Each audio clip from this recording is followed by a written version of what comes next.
The Price of Progress, a story of calculated collapse.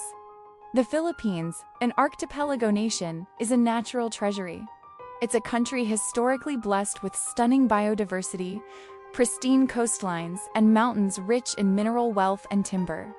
For generations, this abundance was the nation's pride, the genesis of greed. In recent history, this natural endowment became a target, following a period of intense economic pressure and a shift in political will. A previous administration, under the guise of development, signed controversial contracts.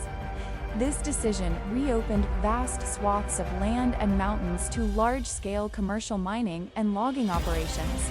Initially promised as a source of national income, the execution quickly spiraled into an unregulated frenzy. Due to rampant corruption at both the national and local levels, environmental protections were ignored, leading to rapid deforestation and mineral depletion.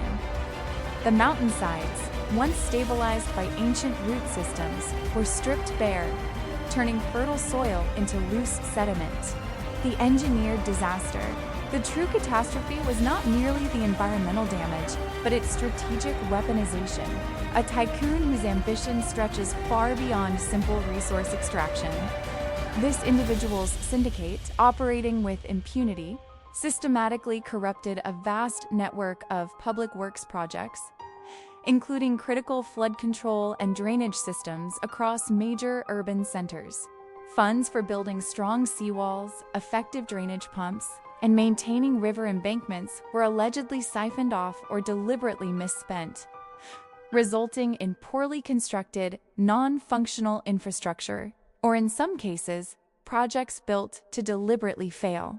Coincidentally, or perhaps by cosmic alignment, climate change began to intensify. The predictable monsoons were replaced by increasingly frequent and ferocious typhoons, characterized by an unprecedented volume of rainfall.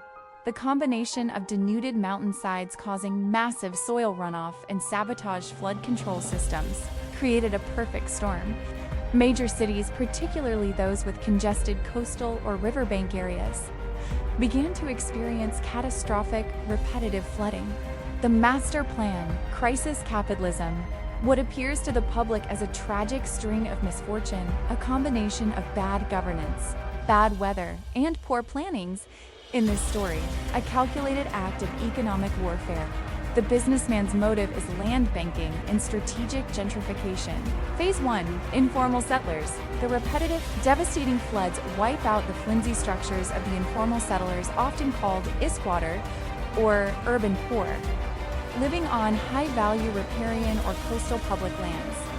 Unable to rebuild, these communities are effectively cleared from the land. The tycoons' front companies then swiftly move in to purchase and secure the now cleared land for future high-rise or commercial development. Phase 2, legal homeowners.